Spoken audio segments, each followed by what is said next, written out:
East Texas. I'm meteorologist Sara Blue. Thanks so much for joining us on the CBS 19 live stream. We're going to give you an update on the severe storms that are in the forecast today. Our radar is beginning to kind of calm down. There were a few little cells that I was watching for our westernmost cities out toward Canton, Athens, and into Emory. But let me put this in play real fast. You can see the storms are slowly beginning to fizzle out over the past few hours. We are still tracking a few strong to severe storms that are out to our west. That's from the Dallas area, stretching through North Texas out toward Bonham and into parts of Oklahoma there. Now, we have seen the storms continue to move out to the east. They've been picking up and falling apart and picking up and falling apart. So it's going to be kind of an on and off thing. Now, I am watching this one little cell that's just to the north of Mount Vernon. Its track is taking it up to the northeast, so that should pass by any of our East Texas cities and continue to move up into parts of Oklahoma. But it is beginning to pick up a little bit of strength. So just make sure that you're staying weather aware if you live up along I-30 and up to the north. Otherwise, clouds and just patchy rain for East Texas at the moment. Here's a look at your future skycast. These are going to continue to push in from the west. We'll likely see storms, that second line, get here closer to the early afternoon. Maybe some widespread, or I should say widely scattered pockets of rain through the evening. I'm watching the areas up to the north of I-20 where we'll see the reds and then even some of the oranges pop up. That's where we'll get gustier winds, as well as the potential for some hail. This begins to calm down for the most part once we hit those overnight hours. Now, new and from the Storm Prediction Center, all of this highlighted area in red is where we have a 40% chance to have a tornado watch issued. That's up for Athens, parts of Smith County, as well as up to the north. There is not a watch issued just yet. I want to make that very clear. So that's not there. That's just the area that they are considering. We'll get more information as we get closer to the afternoon. In my experience, we tend to see these if they're going to get issued closer to 1, 2, 3 o'clock through the evening hours. So just make sure that if you live in any of the cities that are highlighted in red on your screen, that you are staying extra weather aware and looking in case that watch does get issued. Now, if you have any questions about this or about the weather in general, I will periodically be checking the Facebook comments here. So make sure that you're commenting there, and I'll do my best to get to everyone and make sure that you guys feel prepared for the upcoming weather. So why is this all happening? We have what's known as a cap. And that is something that we get very frequently, especially during the spring and summer here in Texas. What this is a layer of warm air. And if you can think about it like a lid on a pot. What that layer of warm air does is it prevents storms from bubbling up past a certain level. So that's the lid on the pot. However, if we can get this cap to break apart, think about it. If you have a boiling pot with lots of steam inside of it, when you take the lid off, all that steam is going to bubble up all at once. So it gets a bit of a messy situation. That's what will happen if we get this cap to break. Now, it's unclear on if we are going to get that cap to officially break. The way we do it is we warm up through the rest of the day, and we're towing that line where we might get warm enough to break the cap, but we might not. So we're going to continue to watch that for you. There's a chance that we get some more information in from the National Weather Service closer to the afternoon. They may be doing a special balloon launch then to get more information to see if that cap breaks. In the meantime, make sure you're staying weather aware. We are tracking a level 3 risk of severe weather for parts of Henderson, just to the south of Smith County through Rusk County, and all up to the north. That's for everything shaded in orange on your screen. Deep East Texas, we could have some scattered to isolated severe storms, but really the bulk of this is going to be locked along and north of I-20. In terms of what we need to prepare for today, hail is going to be the biggest risk to East Texas. Make sure that you're parking inside, and of course that you have a place to go inside if you are outdoors and the hail comes by you. You don't want to be outside in that because these could be some pretty thick hailstones, so be prepared for that. We're also tracking some damaging wind gusts. Wind gusts could get up to around 60 miles per hour if you get caught in a severe thunderstorm. That's the definition of a severe thunderstorm. But otherwise, we can't rule out the potential for a tornado. Flooding is not a big concern today, but it will become a concern later in the week. Otherwise, it's going to be hail and wind. We do have a wind advisory that got issued a little bit earlier today. That's going through 7 p.m. for all of the counties that are shaded in beige on your screen. We're seeing wind gusts of around 25 miles per hour, but they could get up to 40. I was looking at our observations at Tyler Pounds a little bit earlier, and I was seeing wind gusts that were recorded right around 41 miles per hour. That was a little bit earlier today, like I said, at Tyler Pounds, but out toward the Dallas area, we were also seeing around 45 mile per hour wind gusts. So very, very breezy out there. Make sure that you're staying weather aware. Now, a current look at our wind gusts. It's not quite as breezy as it was earlier today. That's going to be anywhere between 10 to 15 to 20 mile per hour wind gusts. Still, though, that is enough that you will feel it if you are out and about. And of course, if you are driving along I-20 or an I-30 or really any east to west road, you're going to get caught in the crosswinds. So make sure that you are staying prepared and just driving cautiously. All right, tomorrow we are still tracking that weather impact alert, and we're going to keep that weather impact alert all the way through Saturday. This is a multi-day storm event. So let's get into it. A level 2 risk across all of East Texas tomorrow. The only exception here is out towards Sabine and St. Augustine counties, as well as parts of Cherokee County. That's where we're seeing a level 1 risk just come and clip through. This is Friday.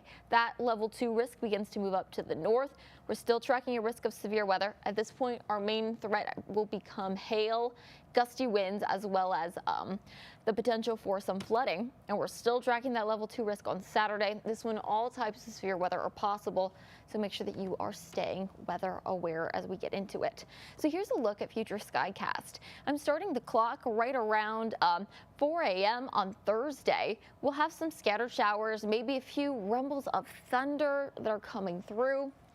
I'm not seeing anything that will be super severe at this point, just enough that you'll likely hear some thunder as you are asleep, or potentially it might wake you up if you're a light sleeper. Fast forward, though, to Thursday afternoon. The way that this is beginning to track and the way that the winds shift, we do have a shot at seeing a few spin-ups at this time. Likely some hailstones as well as gusty winds.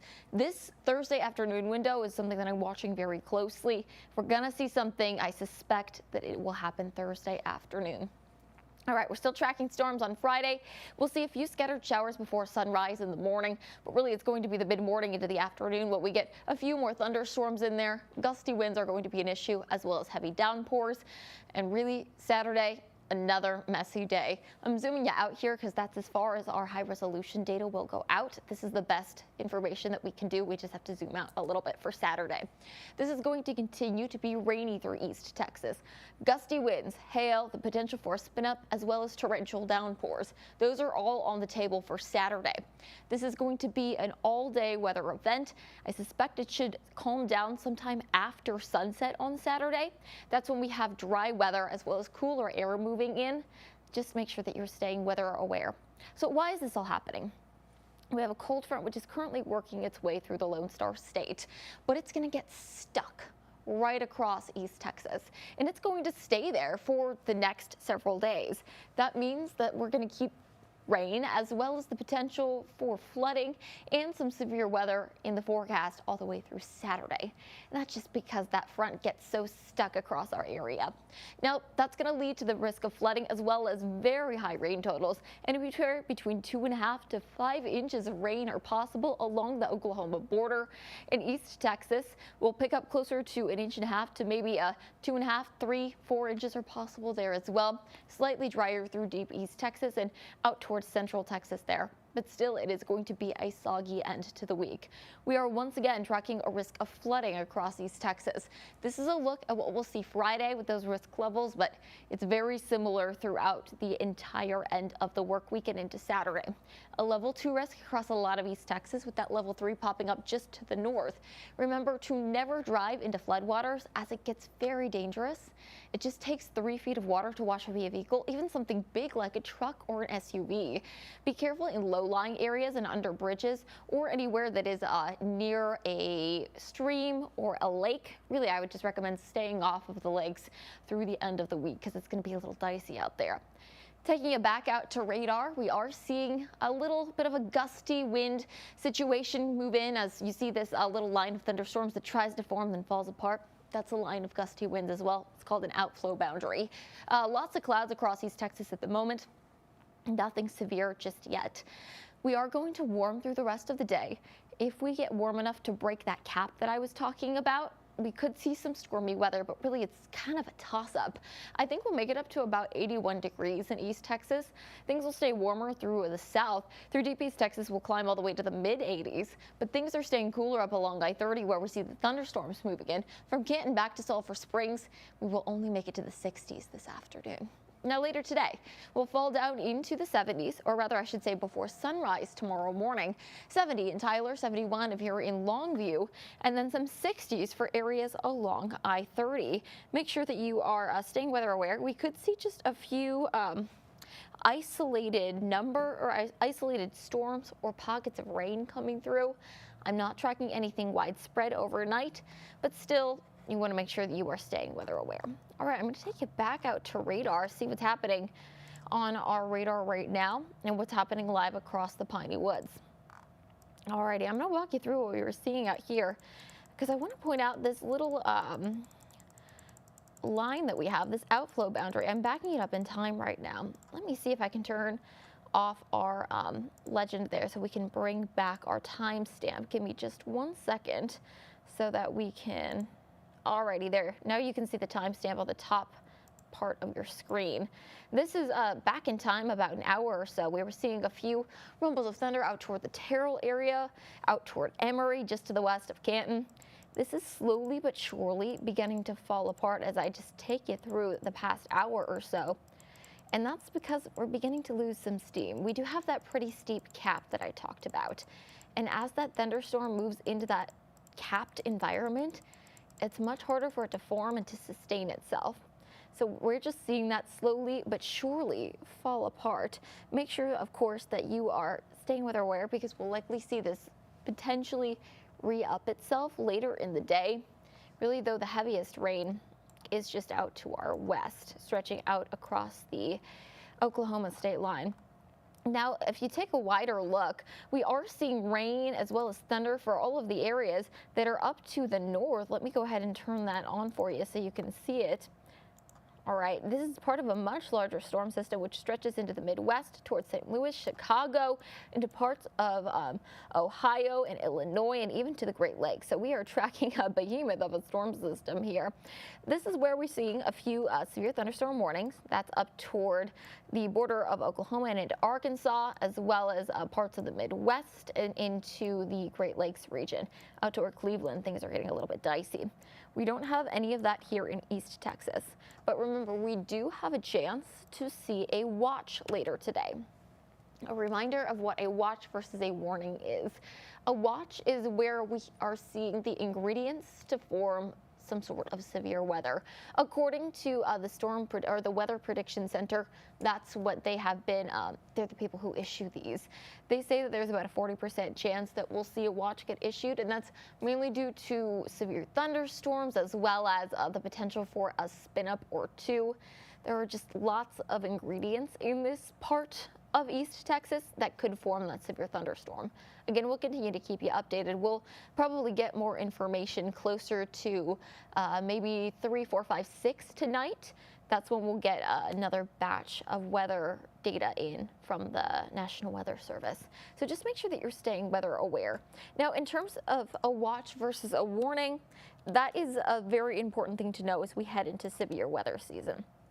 A watch is where we could see a tornado that is possible or likely. If you are under a watch, you need to make sure that you're staying prepared. In terms of a warning, which we have not seen in East Texas today, but if there is a tornado warning, that means a tornado has been sighted or indicated on radar, so you need to take action and go to your safe place. That is usually the most interior room of the building. So it's important to know where that is in your home, in your place of work, as well as in your school. So make sure, of course, that you know where that is. The most interior room of the building, stay away from windows and exterior walls.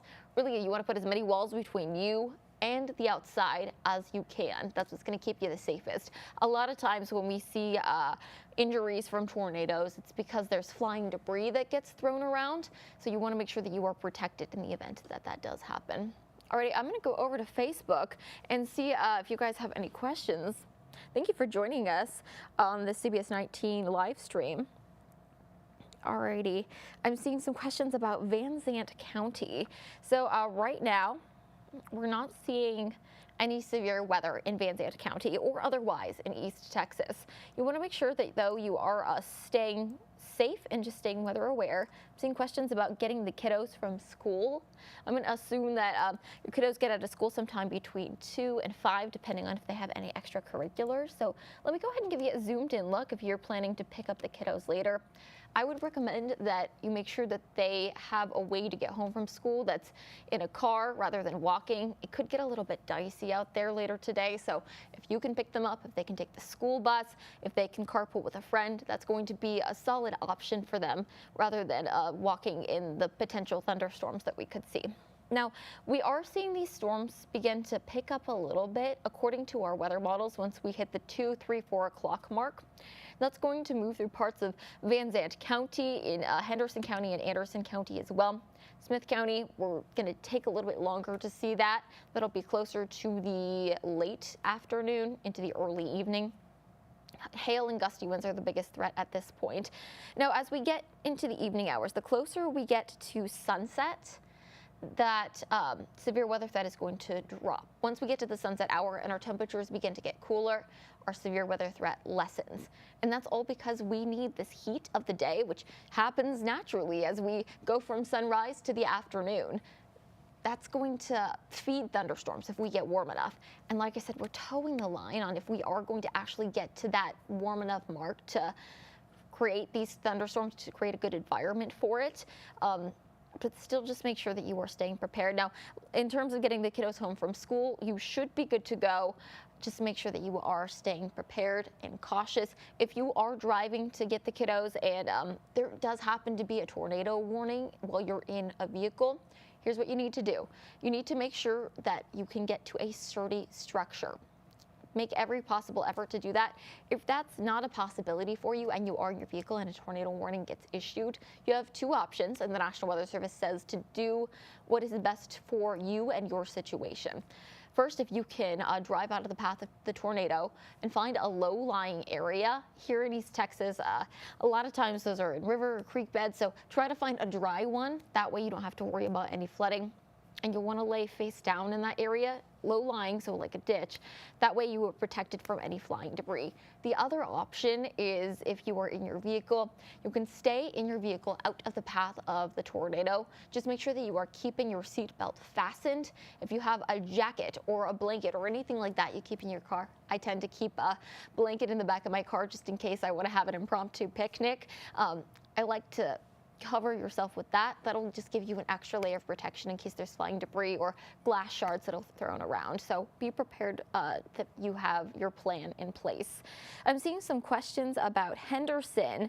So Henderson, you guys are far enough south that I'm not seeing a huge concern for any supercell tornado activity. Again, we can't rule it out because we're just like right on that line of where we may get enough energy to get something to spit up, but it's unlikely for you in Henderson.